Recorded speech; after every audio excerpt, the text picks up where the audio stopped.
Grabe yung front end nito, guys, oh. Gran Turismo. Gran Turismo. Nilagay lahat eh, oh. Actually, hindi na siya 4G63. Hindi na siya Evo engine. 4G64 siya. 2.4 liter siya. Ako ang ano ngayon? Tuner. Ano ba gusto mo, Pops? Pops and bangs? Popcorn. Ito na mga nakakatakot pag may laptop eh, no? Totoo ba yun, Pops? Pag may mga laptop daw, nakakatakot. Sakto lang. Sa mga GSR, ano ma-advise mo ang best engine kung gusto nila mag-swap?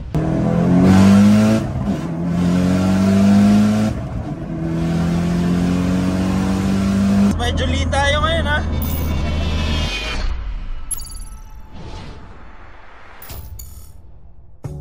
Okay guys, ngayon ito yung shoot natin ngayon which is itong GSR. Papi, anong pangalan natin? AJ. So kung naalala nyo guys, meron ding ganitong kamuka, si Boss Ray.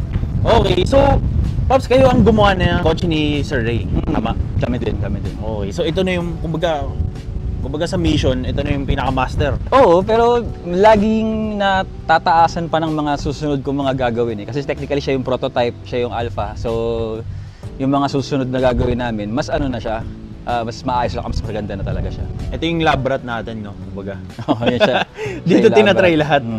Pero ang alam ko, ang GSR, maliit eh, no? Manipis, mababa, no? Pero ito, ano nangyari? Bakit mo ginanya yung GSR mo? Actually bro, ano yan eh, pandemic project siya. Kasi sinsarado lahat ng mga establishments noon, wala kang magawa, wala rin kaming trabaho. So, hindi ko pinauwi yung mga tao ko, sabi ko, di gawin na lang natin yung balak ko doon sa kotse. So, before nun, Advan livery siya before. Ganyan na rin yung bumper pero hindi pa siya ganyang kalapad. Sinimulan ko sa bumper, pre-pandemic pa, tapos hanggang sa dinahandahan ko na siya. So, technically, yung body kit nito was inspired sa Varis pero maraming pinagkaiba kasi binago ko lahat ng line. Yung idea lang yun nandun, pero everything else is very different kasi nga, GSR siya, fitch sa two-door, carefully crafted talaga siya. So, everything was made sa shop. Tsaka parang, Pops, mas bagay siya, para sa akin, mas bagay siya yung ganitong setup sa two-door, no? Kasi kapag two-door talaga. Ka-four-door, parang medyo may sedan siya, eh, no? May ganong vibe, eh, no? Kapag ka-two-door, medyo sports car, no? Actually, mas mahirap gawa ng custom body kit yung four-door. Dahil, na may pinto. Dahil sa pinto. Yung sa likod, no? Oo, kailangan functional yung pintuan mo sa likod, tapos hindi ka rin pinapasok ng tubig at buhangin yung likod nang malapad yung goma na hindi nag-rub. So, imagine niyo kung gaano kahirap yun. Yung may mga rivets na yan. Yan yung tatamaan ng pinto. Yung kay Ray, nahihirapan kami dun, pero maximum cut yun. Ano ibig sabihin ng maximum cut? Pag tinanggal namin yung kit, akala mo sira yung sasakyan eh. Kasi ang laki talaga ng tabas. Pero nabanggit mo sa akin, Pops, ano to, di ba? Aluminum, tama? Yung fenders, aluminum. Yung fenders. So, Pops, ano ba pinagkaiba ng aluminum kumpara sa bakal? Mas magang yung aluminum din. Tsaka mas mabagal uminit. Tsaka mas mabilis mag-dissipate ng heat. Mas magaan siya, no? Mas magaan. Tsaka ang lapad nito, guys, oh. Kutsa ko mas nalalaparan na kayo dun sa ano. Tignan nyo kung gaano kalapad to. Parang lilipad eh, no?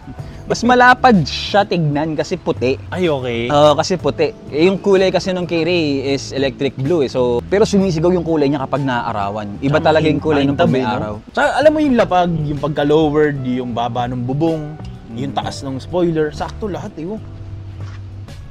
Pops, paano ba nagsimula tong sasakyan natin at 2006 or 8, nakabili ako ng GSR na stock. Yun lang yung kaya ng budget dati. Dati syempre 2000 GT, Eclipse, mga ganun. Estudyante tayo nun, hindi kaya. So GSR lang yung nabili ko nun. So iba pa yung kaha niya nun, UPD 311 yung plaka. I've tried various engines na rin, yung 92, 93T, 94 Mavic, Doc Turbo, kung ano pang ginawa ko dun sa mga makina na yun. Bago ako eventually nag-Evo. Tapos, nung natotalag yung sasakyan, pre-project ko na siya ulit ng bagong kaha and so on. So reset talaga siya. So hindi rin ako natatahimik eh kapag may problema, pag may ganyan. Tapos lagi akong gustong may subukan na bago. Hindi ako mapakali kapag wala akong ginagawa sa kotse. Pero ito, nagsimula tong kotse na to, stock lang din talaga. Binili mo siya normal GSR. Na naka-spoon mugs. Spoon mugs? Oo, alala ko pa rin. Siyempre, wild yung sasakyan natin. Pwede ba natin masilip yung makina nito? Okay. Sige. So ganyan lang? Hindi siya pinapop dun sa Actually, yung kay si Ray, meron pa siyang hood, hinihila pa dun sa loob. Ito, wala na. Ganun lang? Oo, ganun lang. Hindi ba yun parang delikado? Hindi naman ito nakapark sa labas eh. Lagi lang siya nakapark sa loob eh. Okay. So ito is, anong makina natin, Papi? Actually, hindi na siya 4G63. Hindi na siya Evo engine. 4G64 siya. So, 2.4 liter siya. 2.4? Yes, and fully forged engine na rin siya. Siyempre by us din, and tuned by me din. Ikaw din ang nagtono. So lahat ng nandito, ikaw ang may kagagawa. Parang gano'n. Saan galing yung ganitong makina, Pops? Mga sasakyan dito sa atin, mayroong mga Ford 64 na mga Grandes, yung mga 97 to 2002 ata yun. Pero lahat yun B-plate, walang left hand nun. So doon nanggagaling yung block yung Ford 64. So pwede rin sa Outlander. Technically, halos puro ibang bansa. Outlander, yung modelo yun, di ba? Yung mas lumang Outlander. luma, okay. Pero meron ding mga Eclipse na 3rd gen na 64 yung makina. So kung kailangan mo lang naman doon yung block tapos everything else i-build mo na siya. So bakit ito yung napili mong makina? Kasi syempre pagka Mitsubishi, alam natin gustong-gusto na tayong 4G63 turbo no. Bakit 64 ang Na-try ko na kasi mga various setups din 2.1, 2.2, 2.3 stroker kits. Yung 2.4 lang talaga yung huli kong sinubukan, which is ito. Ang gusto ko kasi sa in essence ng Evo talaga, ayoko ng lag. Ayoko yung matagal mag-boost, ayoko yung matagal mag-spool. Gusto ko pag binigyan ko siya andun agad, abrupt yung power. Parang NA ganun? NA pero turbo. Nang malakas, oo, ganun nga siya. Oh. Ang ginawa ko dito, 2.4 siya, tapos relatively small pa rin yung FP Red na turbo para sa 2.4. Kasi kapag yung FP Red na yan, nilagay mo sa 2.0, definitely may lag ka. Mga 5,000 yung full boost mo siguro nun, mga ganun. So, medyo matagal. FP Red is yung turbo? Yun yung pangalan, FP Red. Force Performance na red. Bagay na bagay yung bumper mo, Pops, no? Ikaw, lahat ng nandito, kayo nag-design? Yes, ako din nag-design. Ay, alam mo to guys, ito yung sinasabi ko na hindi masagwa tignan yung body kits. No? Katulad nung kay Sir Ray. Pero iba kayo ng itsura ng bumper. Everything else, yung fenders, yung likod, yung quarter panel, lahat magkaiba. One of one, kumbaga. One of one, kumbaga. Working din yung mga vents. Ah, ganun? Yan, para sa oil cooler. Ay, oo nga, no. Tapos dito naman, para sa intake. Nakaharang lang yung plaka, pero pag tinignan mo dyan, nakaganon yung tube niyan, nakatutok sa intake. Marami yung makina na bump pinanggalingan nito. Oo. Madami na. Ilang swap ka na dito? Actually, I lost count. More than siguro. More than. Lalo na kapag may idea ako, gusto ko siyang subukan. Gusto ko siya lagi subukan. Siyempre, hindi naman pwede. Since walang gumagawa before ng mga ganon, hindi ganon ka-popular ang Mitsubishi way back sa Pilipinas kasi everyone, syempre, Honda, Toyota. Kukunti lang mga nagmi-Mits. Ano mabibigay mong advice? Kasi minsan, hindi lahat katulad mo na may access sa engine swap na mabilisan no? Tsaka mahal, Pops, no? For sa mga GSR, ano ma-advise mong best engine kung gusto nila mag-swap? First and foremost, syempre, kung saan nyo muna gagamitin. Pag daily car, okay na yung 1.6. Kung gusto nyo a little more power, na medyo malakas na ng konti sa gas, yung 4G93, yung 1.8, pwede rin mag-MyVic. Pero syempre, pag nag-MyVic ka na, yung parts din, syempre, kailangan mong i-account. Kasi nga, rare na yung makina, pahirapan pa yung pesa. Well, basically, ganun na rin naman yung Evos ngayon. Pero still, may makukuha ka pa rin naman sa US. Kaya ako, hindi na ako nag-OEM Lahat na ako aftermarket or custom made. Kasi nga, mas mahal na nga yung mga original sa surplus pa. Gawa na lang ako ng sarili ko. Sa bagay. Nga pala, no? Kasi nakalimutan ko tanungin, if ever man na gusto nila magpagawa ng ganito, ano ang shop natin? Extreme Motorsports. Extreme Motorsports. Angkop na angkop sa itsura ng mga sasakyan no? Ano yun? Lahat ng sasakyan ginagawa nyo? Lahat din. Marami rin kaming ginawa ng mga classics. Mga 1972, 1978 na mga Toyota Crowns, Kujiras, yung mga ganun. Ngayon, hanggang ngayon may ginagawa kami engine swap, ginagawa namin modern chassis yung mga luma. Tapos meron din kaming ginawa RX-7 na 2JZ makina. Pops, punta tayo dito sa syempre kasi 2-door to no? Tignan mo yung 2-door, guys. Ang lapad dito, boy! Napakalapad. Pops, ano yung mga nakukuha mong compliments kapag nakikita ito dinadala mo sa mga car meet, sa mga tambay? Yun, maganda daw. Tapos, pinagkakamalan nilang Evo, kahit naman hindi, syempre. Kasi hindi naman nga halata sa mata ng hindi naman talaga into Mitsubishi talaga. Kung 2-door ba siya or 4-door. GSR lang yung sasakyan ko, pero ginanyan ko siya. Yung wing na to, guys. Tingnan mo yung wing. Ilang dangkal to? Dalawa. Ang laki Bali yung wing niyan, 2100 mm. 2,100 mm. Yung haba. Guys, lagpas siya sa kotse. Ay, hindi. Pantay siya ng Pantay side sa mirror. kotse. Ang laki nito. Pwede ba natin masilip yung interior nito? Sige. Akala nyo guys, tignan nyo to. Si Pops, tutono. Ano to? Bakit may laptop dito? On the way, syempre, wala rin tayong oras So, nag-day talag na rin ako. Anong meron dito sa interior natin? Ito, roll cage, tapos AEM gauges, tapos 300 kilometers na Ay, 300 to? cluster. Ito, 300. Bakit saan galing yung 300 na yun? TME, hindi ko sure kung TME specific lang talaga, na optional pa, na rare. Pero I'm not sure, pero para wala pa atang 5 or 10 yung merong ganito dito sa Pilipinas ngayon. Man, kumbaga ano lang yan eh, hindi ko naman kailangan na mag 300 yung cluster ko kasi okay na ako whatever cluster na akabit Maganda dyan. lang talaga. Parang kumbaga parang yun na lang yung ko-compare sa kanya, so might as well nilagay ko na rin. Oh. Tapos sa likod guys, wala. Ayun, yung bag ko, andyan yung race suit, tsaka yung helmet. Walang Tsaka yung kalaman gloves. naman eh, no? Mm. Tsaka yung roll cage, parang yung roll cage nito, nagsiserve na rin as stabilizer sa kotse, no? Tsaka safety na rin siya. Tapos may sounds pa rin tayo, tsaka aircon. May subwoofer to, yun yung subwoofer. Nasa likod? Ano, nakabaliktad siyang ganong kabit sa frame. Yan. So, pag tinignan mo, hindi halata, pero may sub pa rin siya. Bagay. Pops, ano to? Ito yung pan-daily mo, ganun? Hindi. Minsan ko lang to gamitin eh. Sunday car or kapag late night drives or mga tambay. Yung shift knob, anong tawag dyan? Actually, stock lang to eh, na naka-short shift, tapos tinaas ko siya. Basically, dito nag-pattern yung ginawa namin doon kay Sir Ray, na kumuha siya ng mas extended siya.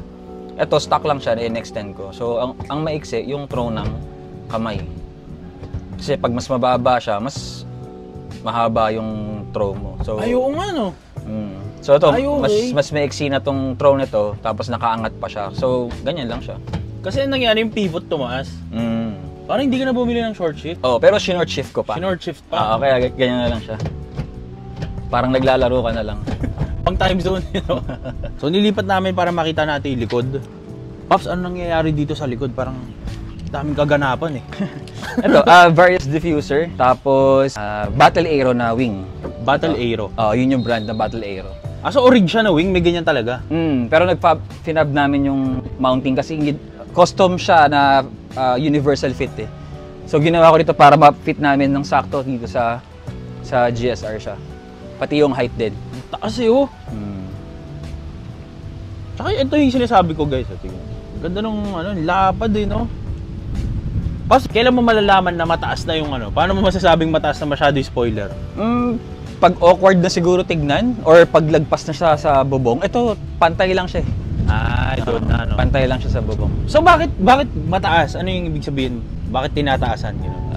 Ito, bakit mataas yung wing niya pagkakalagay? Pag sobrang baba, hindi bagay sa sobrang lapad. So, parang hinahanap mo yung parang sweet spot ng pagiging symmetrical niya dun sa body kit nang hindi lumalagpas sa bubong. Bakit butas tong ito? Bakit may open area dito? Para yung hindi siya nag-iipon ng hangin. Pag high speed or anything na basta dumaan ng hangin dyan, tapon siya sa gilid. Hindi nag-iipon sa wheel. So hindi siya nagpa-parachute gano'n? Hindi siya nagpa-parachute. Pero Siyempre meron konti, pero at least bawas siya kapag labas yung hangin. Pero kung umuulan, ang dumi. Parang sinabuyan niya ng putik dito. parang nag-off-road ang dating. Parang gano'n naman. Tingnan mo tong angle na to, boy. Look at this. Parang transformer, yo. Lapad din, no? Tapos pati yung likod. Tingnan natin tong likod. Pops, yung mugs pala natin, ano to? Custom made siya ng Rota. Rota P45R2. Tapos Yan siya. naka-Brembo din, no? Ang laki, no? Papi, bakit 40, 45? 35. 35. Bakit manipis ang goma? Yung 35 series din, parang parehas lang yan ng 40 series ng iba eh. Kasi kapag mas lumalapad yung goma, kumakapal din yung profile. So ito 265-35, halos parehas lang yan ng 225-45 or 215-45, parang gano'n. Bagay eh, no? Tsaka plakado guys, so tignan nyo, oh. Hindi yung no? Saktong-sakto mismo sa parang Tinex, kumbaga. Tapos naka-Brembo. Pero ang GSR Pops, stock brakes lang. stock brakes talaga, no? Walang special. Walang special. Papi, ano ang muffler natin dito? Veil side na muffler. Konti lang din ang meron yan dito. Yung mabihira ko naririnig eh, no? Tapos, Pops, yung tanong ko lang, yung iba si GSR nilalagyan nila na parang garnish dito. May mga GSR na may stock talaga na ganun eh. Ay, okay. So, Wasto rin pala yun? Oo, Wasto rin. Pero depende sa year model, tsaka sa trim. Ito, mas gusto ko nang wala eh. Mas clean look. Oo, tsaka mas bawas timbang din. Yung trunk, Papi, pasilip natin yung trunk natin. Kasi ano ba to? Meron ba to o wala? Ay, ito yung wala rin. Wala din. So, asan yung subwoofer nito? Ito. Ay, ito! So, under seat sub siya na gano'n siya sa ilalim. So, para nga naman hindi kita, tsaka mas malinis tignan. Ayun. Tapos nirelocate ang ano. Bakit nirelocate ang battery, Papi? Masikip na sa Masikip na sa harapan. Oh, tsaka ano din, counterweight din sa driver. Kasi nandun na lahat eh.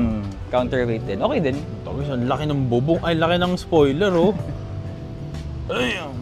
Papi, ano ma-advise mo para sa mga gusto kumuha ng GSR na model? Ang advice ko sa inyo, alamin nyo na sana kung ano yung endgame na gusto nyo gawin sa kotse. Kasi ako, ang ginawa ko, lahat sinubukan ko na din. So, syempre, andun yung mga pagkakamali ko, yung mga rice boy stuffs pa dati. So, hindi naman sa kailangan magpadikta kayo sa mga tao nang sila nagsasabi sa inyo kung dapat ganito, dapat ganyan. Gawin nyo lang kung ano yung gusto nyo. Eventually, makikita nyo rin kung ano yung gusto nyo mangyari sa kotse. At yung, yun, masaya kayo dapat sa ginagawa nyo. Tsaka maganda rin naman natin na-try lahat, Paps, na para... all flavors. All flavors. Tinatry mo, kasi eventually malalaman mo rin anong gusto mo, no? Magastos nga lang, no? Magastos. Paps, pwede ba natin masubukan to? Oo naman. Okay, subukan natin to, guys. Yun, oh. Pucha, grabe yung front end nito, guys, oh. Akala mo, ano eh, parang nasa... Yung mga pang-games na laro, no? Pang-games na, ano? Gran Turismo. Gran Turismo. Nilagay lahat eh, oh. Bago natin ituloy ang ating video, gusto muna i-announce sa inyo na favorite nating betting site, which is si 1xBet, is meron na silang application sa inyong Android and sa inyong iPhone. Meron na sila sa App Store and sa inyong Play Store para sa inyong mga phone. Kasi dati guys, website lang sila nag-ooperate. Ngayon, may sarili silang application sa phone. Tsaka maganda dito, dahil syempre meron na silang App Store, meron na silang mismong application sa phone, makakapag-deposit na kayo using your GCash account. So, syempre, sa time natin ngayon, lahat na tayo meron GCash. So, mas pinadali ng 1xBet yung pagbebet natin sa mga laro. So, paano nga ba i-download yung 1xBet guys? So, syempre, search mo lang sa App Store or sa Play Store mo, 1xBet, tapos lalabas na yun. Ang maganda dito sa 1xBet, kapag new player ka pa lang, pwede mo gamitin yung promo code natin na Rich Potato. Lagi mo lang mamaya, papakita ko sa inyo kung paano gumagana. And again guys, $100 to hindi to, 100 pesos lang, dollars ang pinag-uusapan natin. Click nyo lang yung link nasa baba, comment section down below or nasa description, tapos mapupunta kayo sa page na to. So tara! So napakadali lang mag-register dito guys. Siyempre click nyo lang yung green sa taas, register. Tapos ako dito may lalagay yung phone number mo. Ito rin yung gagamitin mo pang login mo. Tapos dito yung magagamit yung Rich Potato na code. Siyempre $100 yan guys na bonus diyan. Pesos, dollars yan. So napakadali lang mag-register. Makakapag-bet ka na agad. So siyempre kailangan mo maglagay muna ng pera para makapag-bet ka dito sa betting site. Kaya nga siya betting site, diba? So maganda sa betting site na to, sobrang daming laro. Siyempre meron dito football kung fan ka ni Messi o ni Ronaldo. Tennis, meron din. At siyempre yung paborito ng Pinoy, hindi mawawala talaga dyan yung basketball. Pwede ka tumaya dito, NBA, PBA, at kung ano-anong liga pa. Yun ang maganda dito sa 1xBet, sobrang daming varieties ng mga laro. Sobrang user-friendly ng app na to, so hindi ka talaga malilito, hindi ka maliligaw. Subukan nyo na tong 1xBet, wala namang masama sa pag nagtatry. Alay mo, kayo na yung susunod na swerte. Ako ang ano ngayon? Ano ba gusto mo, Pops? Pops and Bangs? Popcorn. Popcorn? Ang malamig ang aircon. Oo. Kotse pa rin siya actually. Pwede mo siyang pang grocery kasi walang laman yung likod, so pwede mong ilagay lahat ng pwede mo. Bagay eh, no? Parang mag-a-attend ng school eh, oh. Ito na naman nakakatakot pag may laptop eh, no? Totoo ba yun, Pops? Pag may mga laptop daw, nakakatakot. Sakto lang.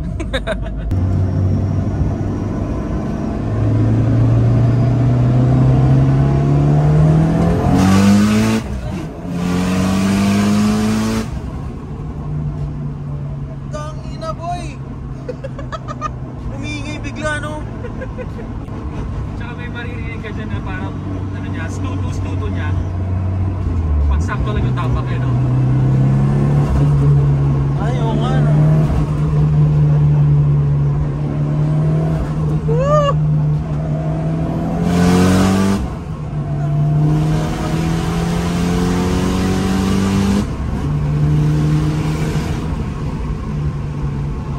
Itong kotse na to, hindi ko alam kung hanggang saan yung kaya. Nakakatakot eh.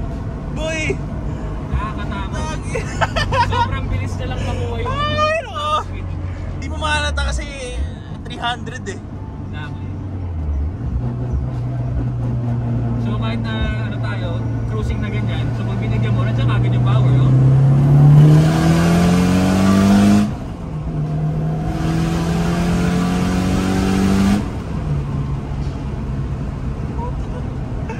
Sakit sa puso, boy. Alam mo yung legit na kinakabahan ako? Ganun eh. Kahit ako eh. Different monster talaga siya. Tsaka fifth gear, you know, sobrang nimble niya. Sobrang nimble niya.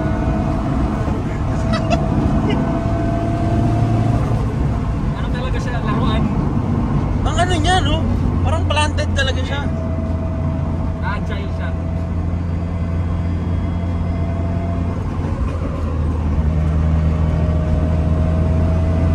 Parang feel ko dito pumapasok yung ano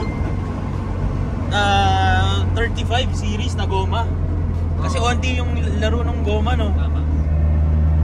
Pero meron pa din.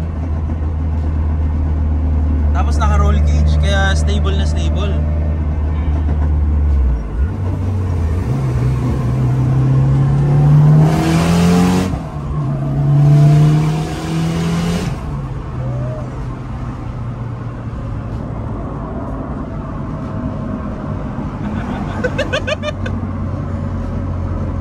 Medyo mataas, medyo lean tayo ngayon, ha? Nakakontrol yun sa tono na to. Nasasagad mo rin yung boost dito. Hindi. Dito. Diyan na. Pag-take controller ko. Uy! 29 PSI. So almost 2 bar yung boost natin ngayon. So ano yung sagad? Ito sagad na to kasi pump gas lang siya eh. Blaze lang. Okay. So ayoko mag-E85 eh. Kahit na compliant yung sasakyan, ayoko siya mag-E85. Gusto ko na-enjoy ko siya. So yung blaze nga medyo mahirap na kasi hindi widely available sa ibang mga parts na malalayo eh. So okay na ako nun sa blaze din. So pero pwede mo siya i-E85? Pwede. Eh pag nag-E85, malaki ng tinatalon ng power. 80 to 100. Mga ganun. Ang gusto ko sa kanya bro kasi hindi ko kailangan mag-full throttle pag-overtake. Ganyan lang.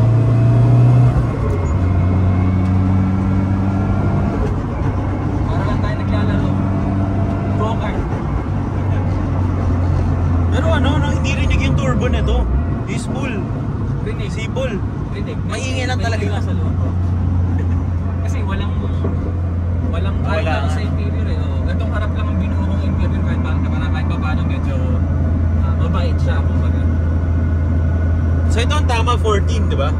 Yes, storage yan. Kasi naka-cruising tayo. So matatansya mo siya pag idle. Ito 16 yung turbo. Parang kapag inapakan mo, ang iingay niya talaga, no? Pag bumukas na yung wastegate, doon siya iingay. Parang gumagano na yun. Ano to? Four-wheel drive din? All-wheel drive. All-wheel drive din. Kaya pala masarap bili ko, no? Tsaka yung kataw natin, walang tapo na power. Walang wheel spin o whatsoever. Sibat tong sibat talaga. Tsaka walang lag, no? Wala. Once may speaker nga pala to. Para mabawasan yung naririnig mong ingay. Parang schoolboy dito, eh. Oh. May hawak na laptop. Ooh! Daddy's home. Okay, no?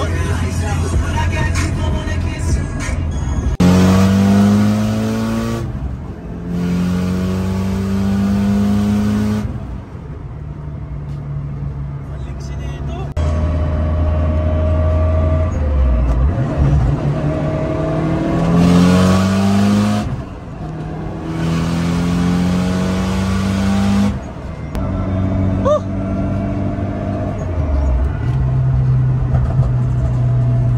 Puputok mo. Puputok-putok.